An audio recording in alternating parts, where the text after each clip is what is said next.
Here are 7 ways in which meditation can actually change the brain. 1. Meditation helps preserve the aging brain. Last week, a study from UCLA found that long-term meditators had better preserved brains than non-meditators as they aged. Participants who'd been meditating for an average of 20 years had more gray matter volume throughout the brain, although older meditators still had some volume loss compared to younger meditators. It wasn't as pronounced as the non-meditators. We expected rather small and distinct effects located in some of the regions that had previously been associated with meditating, said study author Florian Kurth. Instead, what we actually observed was a widespread effect of meditation that encompassed regions throughout the entire brain. 2. Meditation reduces activity in the brain's me center. One of the most interesting studies in the last few years, carried out at Yale University, found that mindfulness meditation decreases activity in the default mode network (DMN), the brain network responsible for mind-wandering and self-referential thoughts, aka monkey mind. The DMN is on or active when we're not thinking about anything in particular, when our minds are just wandering from thought to thought. Since mind-wandering is typically associated with being less happy, ruminating, and worrying about the past and future, it's the goal for many people to dial it down. Several studies have shown that meditation, through its quieting effect on the DMN, appears to do just this. And even when the mind does start to wander, because of the new connections that form, meditators are better at snapping back out of it. 3. Its effects rival antidepressants for depression, anxiety. A review study last year at Johns Hopkins looked at the relationship between mindfulness meditation and its ability to reduce symptoms of depression, anxiety, and pain. Researcher Madhav Goyal and his team found that the effect size of meditation was moderate, at 0.3. If this sounds low, keep in mind that the effect size for antidepressants is also 0.3, which makes the effect of meditation sound pretty good. Meditation is, after all, an active form of brain training. A lot of people have this idea that meditation means sitting down and doing nothing, says Goyal. But that's not true. Meditation is an active training of the mind to increase awareness, and different meditation programs approach this in different ways.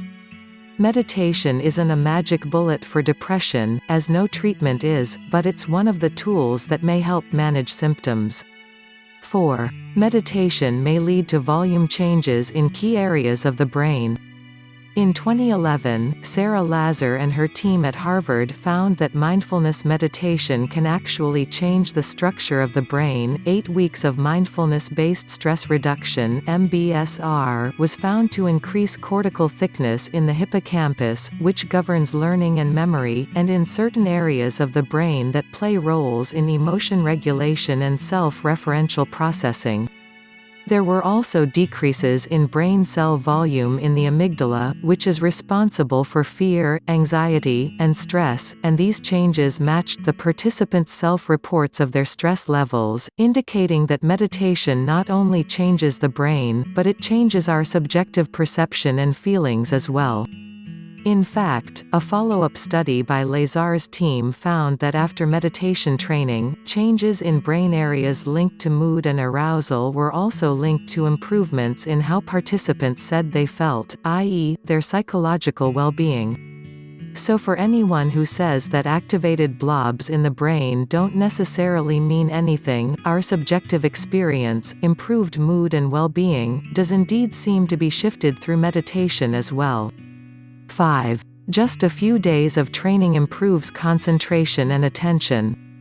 Having problems concentrating isn't just a kid thing, it affects millions of grown-ups as well, with an ADD diagnosis or not.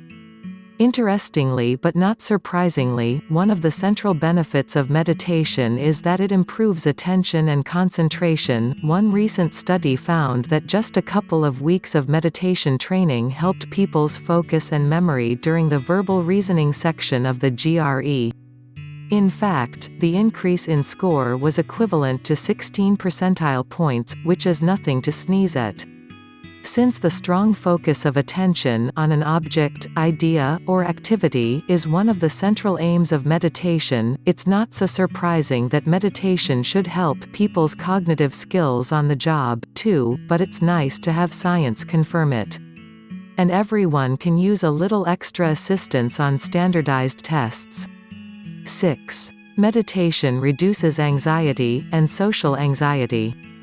A lot of people start meditating for its benefits in stress reduction, and there's lots of good evidence to support this rationale.